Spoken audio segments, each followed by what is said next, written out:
Are you ready to go hunting by turning over some tiles and see if you can shoot yourself a bar? Tally-ho is coming right up. Have you ever wondered what games you should keep or you should lose?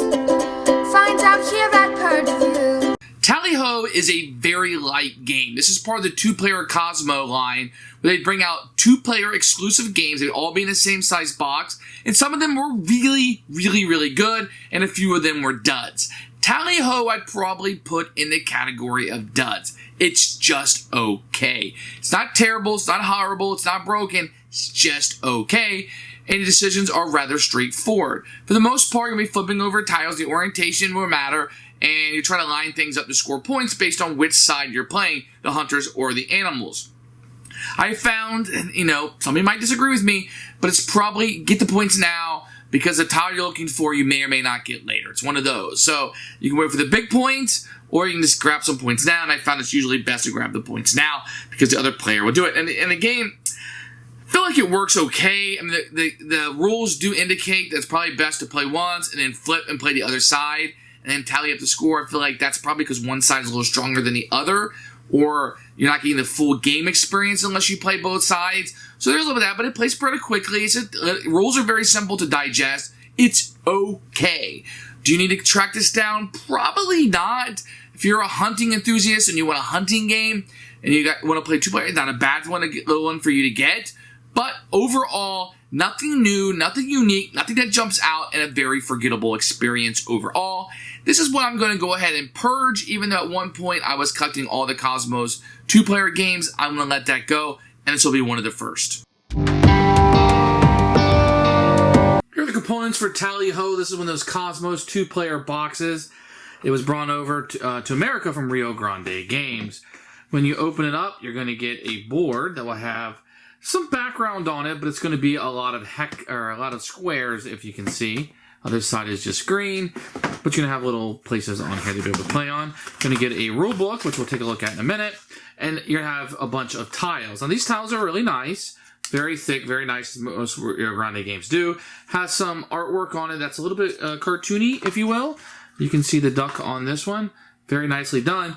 But, as you can see, there's a custom insert where all these things can fit in here. Excellent. I don't have to bag these suckers up and have it be all weird throughout this. It's all set up in here. Very nice. Here is the rule book. You're going to see the cover art from it on the beginning. You're going to have an overview over here and the contents with no pictures. Boo, but it's not something you used to do a lot of. Your setup and preparation, and then how to play the game, and the points that you're going to have. Here's where the game ends, and you play it twice, you switch roles, and you play on the other side. On the back is just a cheat sheet for the number of tiles and the points and how everything kind of works. This is super handy. It's only a two-player game, so you can just set this in between you guys, and you can share it. Excellent rule book, simple game, no problems. Set the game is very easy. One tile will go on each side. One player will be blue, who will be bears and the foxes. The other side will play brown, who will be the hunters and lumberjacks. On your turn, you choose one out of two different options. One option will be to flip a tile over. The second option will be to move it. As the board, everything is face down. Your first turn, you'll turn one face down tile over, and right there, it will show you have the hunter. One thing about turning tiles over is that you always have to turn them over in this direction because the orientation is going to be very, very important. So when you flip them over, you will flip them over like so, and that will always have the orientation the way they're set up. The rules for movement are very easy. If you're the blue player, you can move the blue tiles. If you're the brown player, you can move the brown tiles.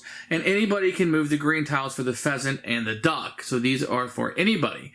So what you can do on a turn is you can always move them orthogonally through empty spaces, and then like that. So you can't move diagonal. Well, there's a block there anyway, but if it was open, if nothing was here for whatever purpose, you cannot move diagonal. Always has to be orthogonal, up, down, left, or right.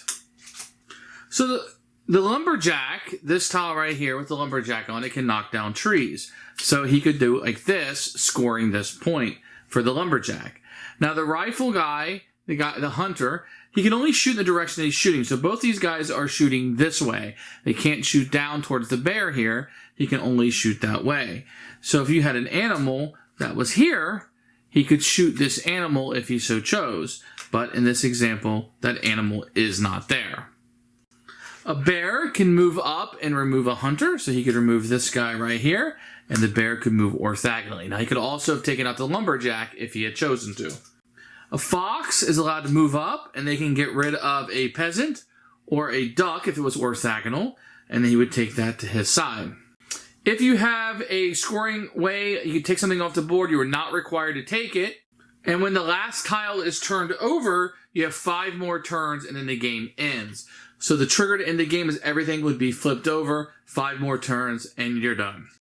Now, as you'll notice, there's 4 exits on the side of the board. When you're in the final 5 rounds, you can score points if you're able to get your person off the board and through the exit. Only during the last 5 rounds can you score points for getting your people off one of the 4 exits.